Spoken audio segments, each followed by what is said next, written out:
Hello, hello, blissful parents out there today. And Michelle Abraham, your host. I am so excited to bring you an interview with Debbie Reber, who is the podcast host of Tilt Parenting. Oh my gosh, guys, I'm going to say hi to Debbie first, and then I'm going to tell you a little bit more about her. So, hey, Debbie, how you doing? Hi, Michelle. I'm good. I'm happy to be here.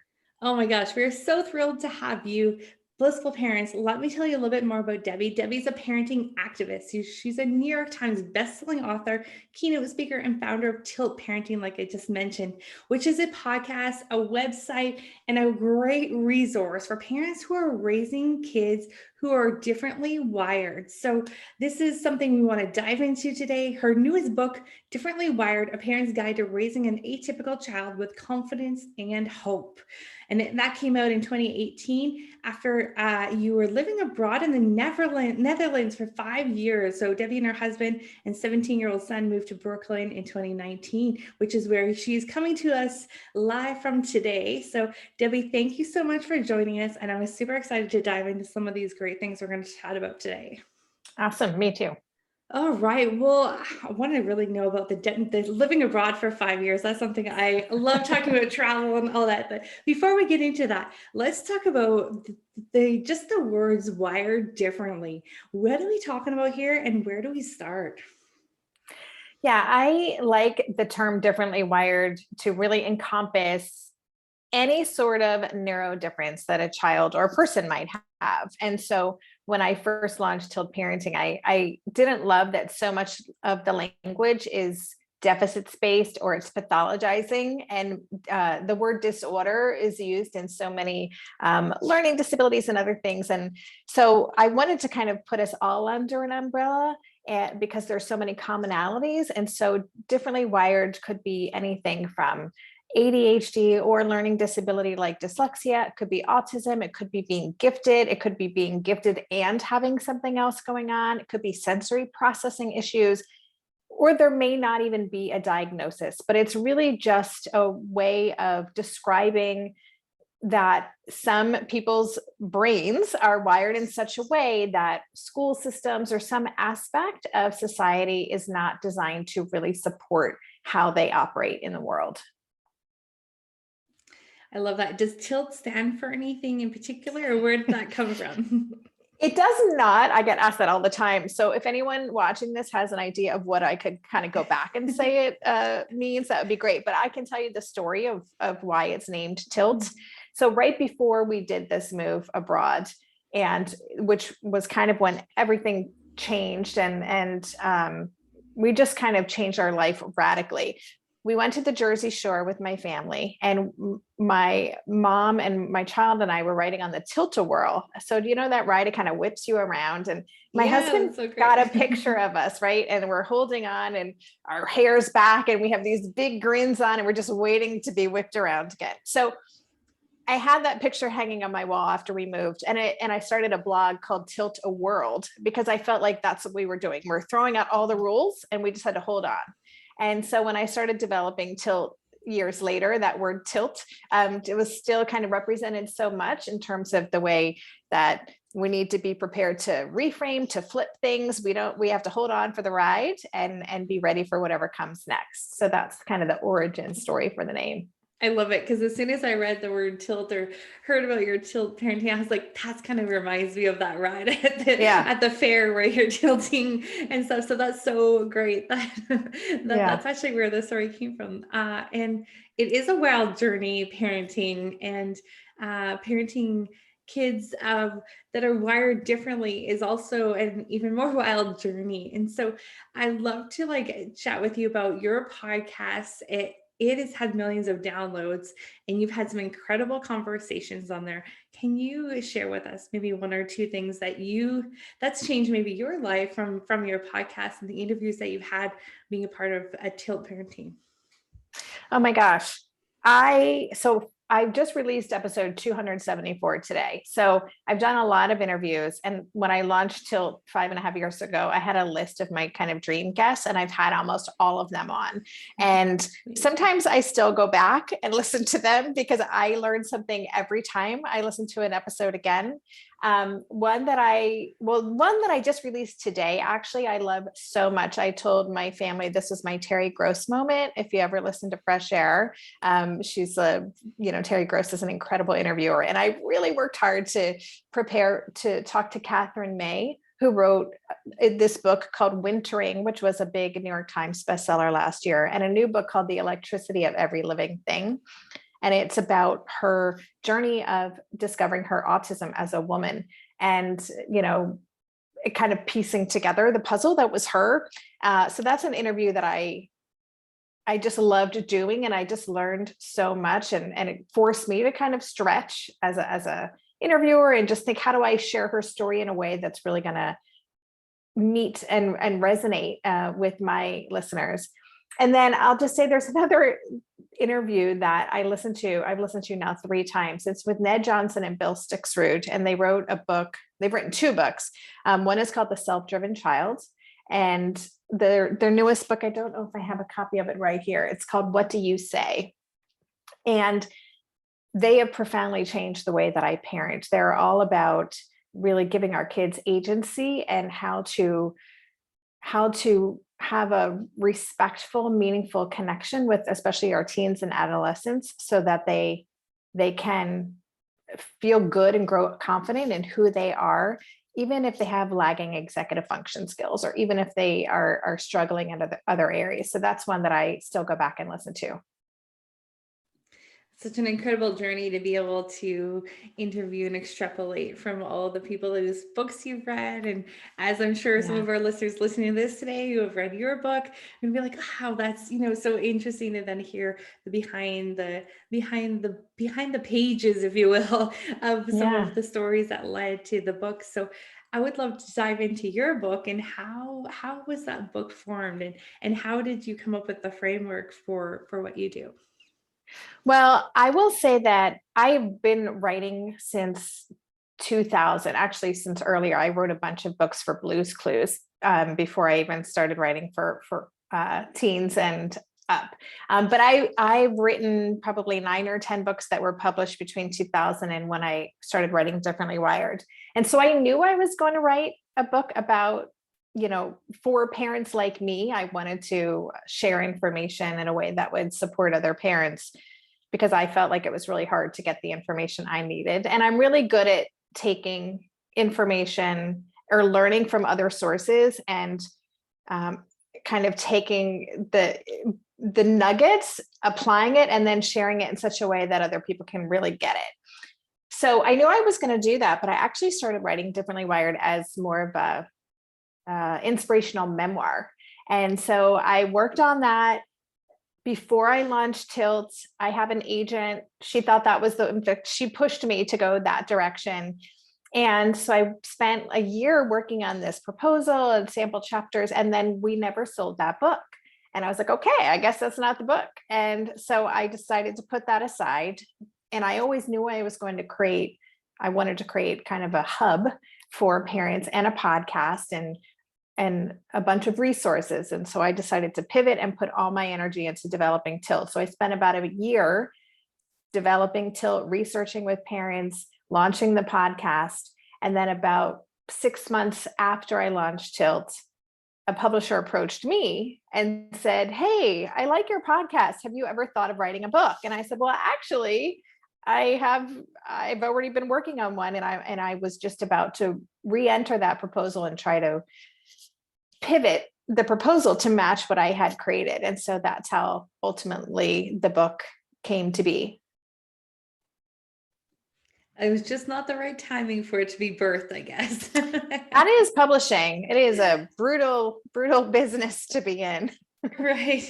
And so when you're writing in your earlier years, Blue's Clues, that's so cool. My kids love that. Yeah, mine too. And very, very recognizable one. And so then to have your own book, that's all about your philosophy and your umbrella, which is Tilt. And I just want to ask you, like, what are some of the things that you found, like, from the community that you've built around this, and from your book and the readers and your podcast listeners? What are some things that they're finding that's really helped them overcome, or find a community? What are some things that you found come from this experience? Well, when I launched Tilda, the way that I approached the book was really as a movement. And so I, more than just helping parents, I wanted us to unite as a group and say, hey, our kids are not broken. Our kids deserve to learn the way that they learn. They deserve to be educated from a strengths-based perspective. They have a lot to contribute. And the system that we're trying to raise them in is not working. And so I wanted to kind of rally the troops. And so when I launched Tilt, I launched it with a manifesto. It's like a 20-page manifesto where I really kind of lay out, this is what's wrong from my perspective and the research that I did. These are kind of the big problems I see. This is what's keeping us stuck. And here's what I think we need to do to shift the conversation. And so the book starts with that manifesto as well. And what I heard from people, and I still hear today, is that, it resonates with people. People finally, I mean, I've heard so many, I've heard from so many parents that, oh my gosh, your experience mirrored mine, or I thought I was alone in this. And I feel the same way. And I don't want to take this anymore. Like I'm in, let's do this thing. And so that sense of feeling like, instead of that there's something wrong with their child and they're an outlier and they have to forge this path alone, actually, there are so many of us. And together we can do great things. So I think that sense of feeling seen and feeling like being a part of a movement has been really important part of my work. And then, what underlies all of my work as well in my book is that, again, our kids aren't broken. And actually, just like we want society and the education system to catch up and to revisit how our kids are taught and seen and experienced, we as parents need to really question all of the ideas we had about what our lives would look like as parents, or what our child's education would look like, or just all of these ideas that we have about who our kids should be. And so my work is really about unpacking that and reframing and seeing the child that we have and doing the deep work to be able to really show up for the child that we're raising. Mm, I love that so much. And the world's a changed place. And I love that you've created a movement around this and getting the parents all together and creating something that's so much more positive. And to say it simply, so much more Mhm. of a positive experience. What are some tips that you have for some of our parents that are listening right now that are like, identifying, like, that's me. I feel like I fit into that too. What are some tips you have for them? Well, one of the things I'm talking a lot about right now, especially because, as we're doing this, we're still navigating this COVID. And I was just listening to a podcast earlier again about the learning loss and the loss of social emotional skills, and that a lot of teachers and parents are seeing. And one of the things that I think is so important for parents with neurodivergent kids, or all kids, is that we need to respect our child's timeline. And we can get so caught up in fear or worry about where our kids aren't. We can really hone in on the skills, that they might be delayed in. There was a whole thread in my Facebook group about my child doesn't know how to tie their shoes yet. And I'm like, oh, who cares? That's what Velcro is for. But I think that parents put so much pressure on themselves. They compare their kids to where other kids are. And so this idea of really kind of, again, unpacking these ideas we have about where our kids should be, these arbitrary timelines and milestones, are they really that important? What really matters is that we meet our child where they are. We respect their unique timeline. No matter where they are, they're all over the place, right? They might be lagging here, but they might be way up here in some other area. So let's go there. Let's kind of focus on where they're really strong and help them continue to build their confidence and their self-esteem and feel good about them. And when they're ready to learn how to tie their shoes, if that matters to them, they'll learn it in like, a few minutes once they're invested and they're bought into that. So just kind of chilling out about timelines would be one of the big things I'm sharing right now. The timeline thing always makes me laugh because they're so true. And the tying the shoelace, I'm guilty of it going through my own head the other day when I was helping my Girl Guide troop. One of the girls who's, she's probably 7 or 8. She's like, I said, she's like, I don't know how to tie my shoe. We were doing not practicing our knots. And I was like, yeah, that's right. Like a lot of kids don't know how to tie their shoes now. Like that's just a reality because Velcro is so awesome. Yeah. It's just something that's, like I remember being so forced into learning how to tie our shoes at such an age that it was that milestone we had to achieve to move to the next level. And so much of what you're saying resonating with me, like just, chill out and see your kids where they're at. I love that. Yeah, I'll just say that I homeschooled my child for 7 years, I believe. And I was like, okay, it's 3rd grade. It's time to learn cursive. So I got the book, hand or cursive writing without tears and, sat down and I learned very quickly. I'm like, oh no, this is not happening right now. Like this is a child with fine motor challenges and I'm going to make them write cursive. I was like, I don't think so. So I just said, you know what? You can just say what you want to say and I'm going to type it up for you. We'll deal with this another time. And so I just put that away. I ended that after a day.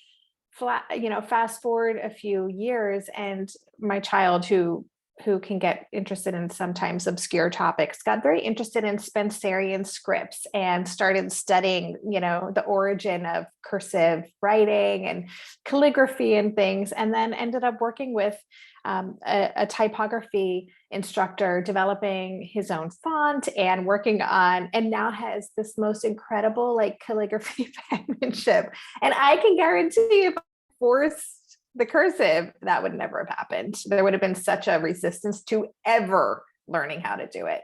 Oh my gosh, can you imagine if we went back into our childhood and all the things that we were forced to learn at certain times and how different things may have been had we had that freedom to learn it when it seems to be something that we're interested in, right? Yeah. Oh my gosh. My childhood would have looked very different. Yeah. I'm sure a lot of us.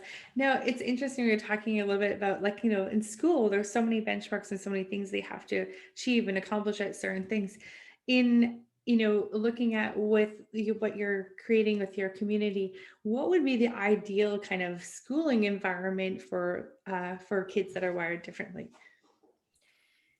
Well, that is a tough question to answer because all of our kids are so unique. And so there is no one size fits all. So a lot of parents in my community are raising twice exceptional kids, which are kids who are gifted in some domains and they have a secondary or more than one learning disability. So gifted with ADHD, gifted with dyslexia, gifted autistic. So something like that.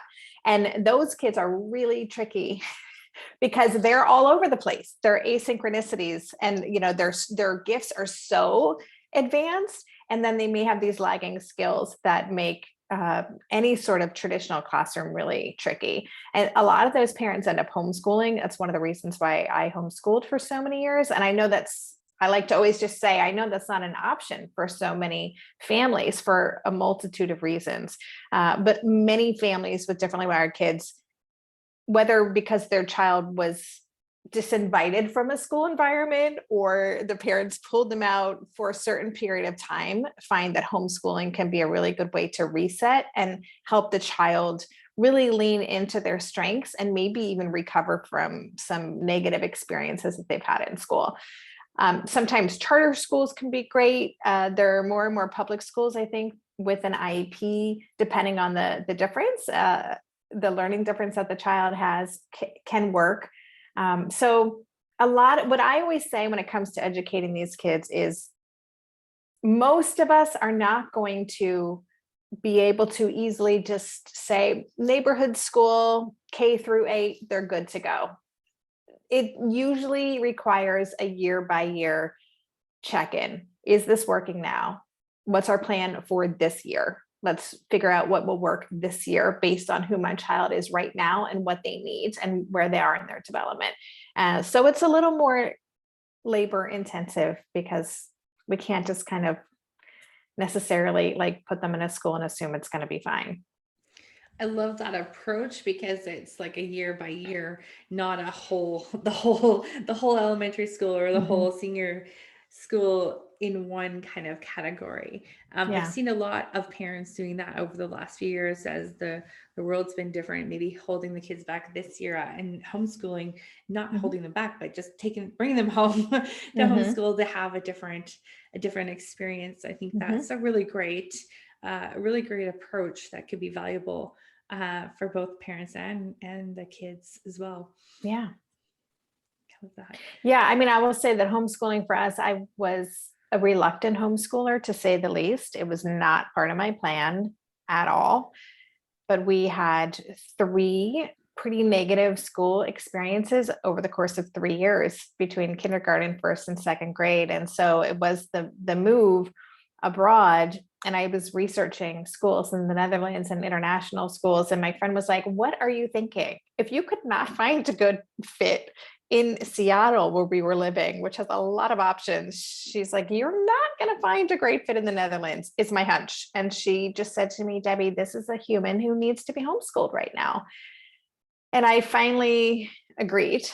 And so I just kind of leaned into it. It ended up being just an incredible experience for all of us, for the family. It really helped me discover who my child is, learn about what I now share through Tilt. So it was pivotal for our whole family. Do you think that that was also because you were a change of environment and change of like a new country, a new experience? I always think that we took our kids RVing for a year. And I think that for they're really young, but they still talk about it all the time. And I think that change of scenery for them got them interested in so many other different things than they would have normally just being at home where we were. Yeah. I would say, I don't know if it changed Asher's journey so much, but in that regard, but what it did was it allowed us to make choices that were purely ours instead of worrying about what friends were going to think, what was happening down the street, what parties weren't we getting invited to, what play dates were not being reciprocated. What did we want this to look like? And so that opportunity to just kind of wipe the slate clean and say, this is going to be on our terms now. And the people that we let into our life are going to be people who really respect our child and are in alignment with our values.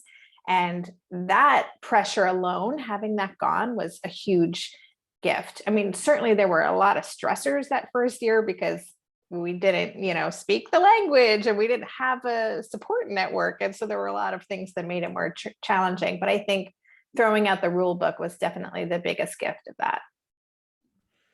Yeah, I love that. And from a parent that's thrown out a lot of rule books in the last few years, I can totally relate. We sold everything and moved.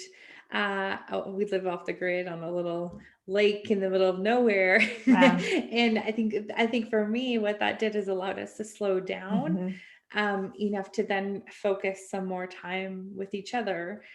With our kids, with nature, things that were important to us that was getting lost in like the craziness of life, where I was getting up at like 6 a.m. to register kids for sports and activities and all this kind of stuff. Totally. Where the community we live in now has like one option for this, one option for that. Yeah. And so it's the forcing of slowing down has really helped us kind of reconnect and recalibrate a little bit. I love that. Yes. And that has been the challenge coming back here, I will say, because we moved back to New York City, which is not the slowest city in the world to be living in. Nor is it Seattle. So yes. And we've been back it's almost our 3-year anniversary of moving back. And we all desperately miss the Netherlands and are desperately trying to continue doing this on our own terms and continue, trying to have our family be as connected as it was, and not get caught up in what can be a really crazy lifestyle here. Yeah. Are there any tips for parents that are kind of going through that right now where they are feeling like they're in that like needing to keep up all the time space? Like any great tips that are you finding that are working? Yeah, I mean, right now, I think it's really important to remember that nobody's doing really well yet. And I think because things opened up, I've seen a lot of families feel this need to get their kids back in, like to try to get them caught up, get them signed up for everything. And I think it's important to remember that nobody's really doing great right now, including our kids. And so just really tuning into their stress levels, their energy levels. If they feel like have too much on their plate, listen to them. Think less is more right now. And that's just the philosophy that we're following in our family. And that doesn't mean, that if our kids sign up for a bunch of stuff and they want to quit, then we just pull them from everything. I mean, it's always conversations, and really making thoughtful decisions about how we spend our time. But I think it's important to tune in and really listen to our kids if they are either verbally or non-verbally letting us know by their behavior or whatever that they're feeling stressed out or they have too much on their plate, and just try to find ways to take some things off to create a more of a secure, quiet environment at home so that home can really feel like a safe respite. I love that. And it kind of reminds me of what you said earlier about taking a look at the school like 1 year at a time. If you take a Mhm, look at what's working one season at a time in your mhm. home too, and creating that safe, quiet space when it's such a busy world out there. I think Yeah. that sounds like that's much needed for a lot of kids, parents, everyone right now. Yeah, I love that. absolutely. I know you have a really great challenge going on at Tilt right now. Can you give us a little bit of an insight of what that is and how we can get connected with it? Yeah, I have something called the Differently Wired 7-Day Challenge, and I created it to give people a little kind of insight into the philosophy behind tilt parenting. And it's some of the tilts that are in my book, Differently Wired. And basically, every day you get a very short video. It's like 2 minutes long, and it's not a big to do or action item. It's an idea for a tweak, a reframe, something that you can start paying attention to in your world that day that can really have a big, profound impact. So, everything from like one of the days is just like come up with a bright spot at the end of the day. Think about one thing positive that happened in relation to your child that day. And just taking that time to look through that lens. The bright spots can be hard to find depending on what happened that day, but there's always something there. And so the challenge is really just about that. It's these little reframes and tweaks that we can build into our life. And so if people want to try that out, they can find it at tiltparenting.com/7-day, and you just sign up and then you'll get a little note from me every day for a week. That sounds really awesome. And I love that it's not a big to do, that it's just something We little don't that we need to do a lot of can, stuff. We no have more to enough do's. going on. Yeah. Obviously, you're speaking the language. Yeah. That's great. Before I let you go, is there any last words of wisdom that you'd like to share with our audience? Oh goodness, there's so many things, but I would say two things. One is that if there is something going on with your child, something you're worried about, just, you know, remember that your child is not broken, that the goal is to kind of fix them or to eliminate certain things. It's to really lean into who they are and support the human that they are. So I think that mindset of fix it, which I had for many years of trying to get back on the path so that we could follow my plan, that drive can be really strong. So if you notice you're in fix it mode, that's an opportunity to kind of step back. And then the second thing I'll just say, it's related to timeline, is it's really important and helpful to zoom out and remember what we're doing, which is we're raising humans. We are raising people that we want to live self-actualized lives. We want these people to know themselves so well that they can create the life that they want. So they understand their strengths and they understand how to get what they need and support themselves around their weaknesses. So don't get caught up on the little things or the math assignment that didn't get done, or the little things that we tend to obsess over every day. Always try to remember to zoom out and think, how can my child learn more about who they are through this experience that's going to serve them when they're an adult? I love that. Thank you so much, Debbie, for sharing your time with us today. This has been great. You guys make sure you go over to tiltparenting.com. Don't forget the 7-day challenge and go check out her book. I think this is, whether you're raising differently wild kids or atypical kids, I think this is super valid and really important what you're saying for everyone. So go check it out. And Debbie, thank you so much for being with us today. Blissful parents, go out there, enjoy yourselves, have a great week, and we'll see you again on Friday for another great interview.